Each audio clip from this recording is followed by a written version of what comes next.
नीतीश ने अकेले हासिल कर ली है या 75 सीटों पर वो आगे चल रहे हैं। तो सबसे बड़ी बात यह है कि अगर नीतीश का ये प्रदर्शन रहता है तो ये बहुत बड़ी बात है और उनको राजनीति में और ज्यादा मजबूत करेगा और बिहार में नहीं बल्कि उनके देश के एक नेता के रूप में ये चुनाव उनको स्थापित कर देगा। नीतीश का जो कद है उससे बहुत बड़ा कद होने वाला है, क्योंकि जिस तरह का चुनाव था जिसमें कांटे की टक्कर की घोषणा की जा रही थी, कोई सारे अनुमान लगाए जा रहे थे और नो डाउट चुनाव में वहां पर उन्होंने बहुत ज्यादा काम भी किया है।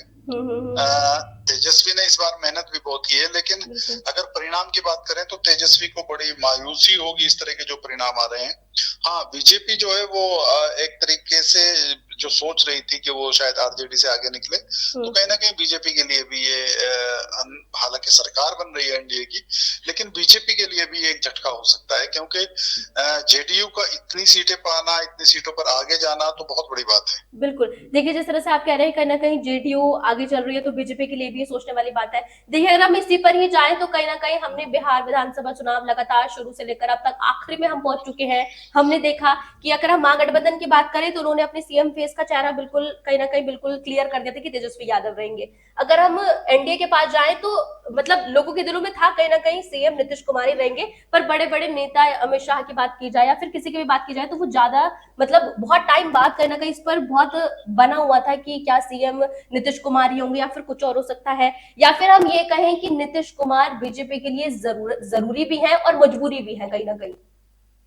नहीं, नीतीश कुमार जरूरी भी हैं और मजबूरी भी है, दोनों चीजें हैं। लेकिन देखिए आपने देखा होगा कि चुनाव कैंपेन में आखिर तक वो नीतीश को सीएम जो चेहरा है वो घोषित नहीं करना चाह रहे थे आखिर तक भी, और इसी पशुपेश में थे वो। तो जब एक तरह से महागठबंधन ने तेजस्वी को सामने कर दिया तो फिर एक तरीके से इनकी मजबूरी हो गई, लेकिन फिर भी इन्होंने क्लियर नहीं कहा। उधर से प्रेशर बनता रहा, नहीं तो सीएम कि कौन होगा, इधर से सीएम फेस कौन होगा। प्रेशर बनने के बाद भी इन्होंने बिल्कुल क्लियर आके घोषणा नहीं की है कि सीएम नीतीश कुमार ही रहेंगे, क्योंकि अमित शाह कह चुके थे कि विधायक दल का जो नेता है वो ही सीएम चुनेंगे, विधायक दल के नेता ही चुनाव के बाद। लेकिन फिर जब एक तरह से चारों तरफ से प्रेशर आया तो कहीं ना कहीं वो लोग कहने को मजबूर हुए, और फिर भी अमित शाह ने नहीं कहा और लोगों ने कहा कि हम नीतीश के नेतृत्व में ही चुनाव लड़ रहे हैं। जेपी नड्डा से कहलवा दिया कि हाँ नीतीश के नेतृत्व में ही चुनाव लड़ रहे हैं, नीतीश ही सीएम होंगे। राजनाथ सिंह से कहलवा दिया। ये एक अलग इशू है, लेकिन क्योंकि बीजेपी को शायद अंदाजा नहीं था कि नीतीश कुमार इतनी जबरदस्त लड़ाई लड़ेंगे और इतनी अच्छी सीटें पाएंगे।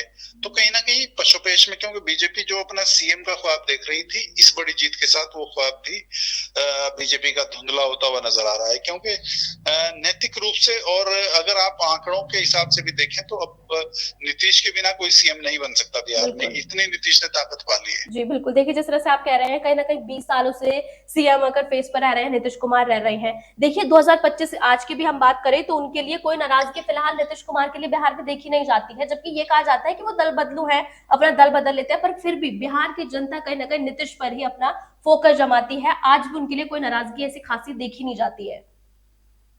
बिल्कुल, नीतीश जो है ना वो एक तरीके से बिहार की नब्ज को जानते हैं। बिल्कुल। और राजनीति जो है वो पार्ट टाइम खेल नहीं होता है। राजनीति में वही आदमी कामयाब होता है जो वक्त को पहचाने, नब्ज को पहचाने। तो नीतीश ने ये काम बहुत अच्छे से किया है। फिर दूसरे ये भी है कि नीतीश का जो परसेप्शन है वो सुशासन बाबू का है, तो सुशासन जो है वो नीतीश के साथ जुड़ा हुआ है। अच्छा, फिर बहुत सारी जन कल्याणकारी योजनाएं नीतीश ने ऐसी चलाई हैं जो खासतौर से महिलाओं के लिए कई सारी योजनाएं हैं, जिनमें 10,000 रुपए अभी चुनाव के दौरान उनके खातों में आया, उनको मिला। तो क्या आप उम्मीद कर सकते हैं कि जो आदमी चुनाव के टाइम भी 10,000 रुपए दे रहा हो उसके खिलाफ वोट करे महिला? खासतौर से महिलाओं का जो मतदान प्रतिशत है बिहार में वो कितना हुआ है आप देखिए, 78% तक महिलाओं ने वोटिंग की है। तो ये बहुत बड़ी बात है, और खासतौर से नीतीश कुमार के लिए, क्योंकि वो जो योजनाएं बना रहे हैं वो ग्राउंड पे आ रही है और वो योजनाएं लोगों को पसंद भी आ रही है। तो ये एनडीए की जीत है, लेकिन उससे भी बड़ी बात है ये नीतीश की जीत है, क्योंकि नीतीश की पार्टी सबसे बड़ी पार्टी अभी तक के रुझानों में है और उम्मीद है कि वो आगे बन भी जाएगी। तो और सबसे बड़ी बात यह है कि नीतीश पिछले चुनाव में बड़ा झटका लगा था, लेकिन इस बार नीतीश अगर 1-2 सीटें कम ज्यादा भी होती हैं तो नीतीश की जो पार्टी है वो बहुत ज्यादा फायदे में है और उसका फायदा उसको, नीतीश एक सशक्त सीएम होंगे। जैसे पहले कई सारी चीजें हुई कि नीतीश को बीजेपी रिमोट कर रही है, नीतीश जो है वो बीजेपी के प्रेशर में काम कर रहे हैं। तो अब जब नीतीश सीएम बनेंगे तो एक शानदार सीएम, एक मजबूत सीएम, उनके अंदर एक कॉन्फिडेंस होगा, एक आत्मविश्वास होगा, उसी तरह के वो निर्णय लेंगे।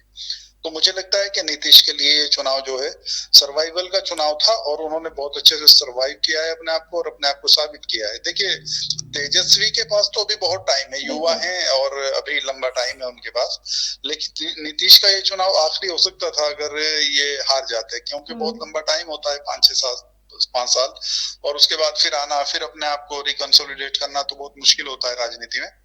तो नीतीश के लिए ये जो चुनाव था ये कठिन परीक्षा थी जो उन्होंने बहुत अच्छे से पास की। देखिए सर, एक बहुत जरूरी, जिस तरह से अगर हम बिहार विधानसभा चुनाव की बात कर रहे हैं और सीमांचल की बात ना करें, ये शायद नहीं हो सकता। सीमांचल में देखिए ओवैसी का जादू भी नहीं चल पाया है, जिस तरह से फिलहाल नंबर्स गेम्स कह रहे हैं वो तो यही कह रहे हैं।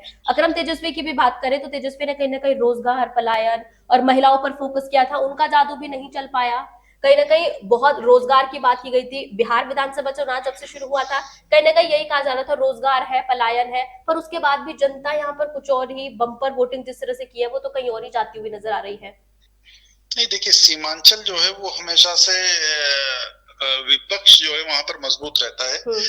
खासतौर से वहां पर एक तरीके का माहौल ये बनाया गया है कि सीमांचल में जो है बीजेपी और ये सब लोग वोट उनको नहीं मिलते हैं, लेकिन ऐसा नहीं है। मैंने बताया कि महिलाओं की अगर बात कर रहे हैं हम, तो सीमांचल में भी महिलाओं ने जबरदस्त वोटिंग की। आप ये क्यों भूल जाते हैं ये बात करते हुए कि सीमांचल महिलाओं से अछूता नहीं है? वहां भी महिलाओं ने 80% मतलब पुरुषों के मुकाबले 18% ज्यादा वोटिंग की है।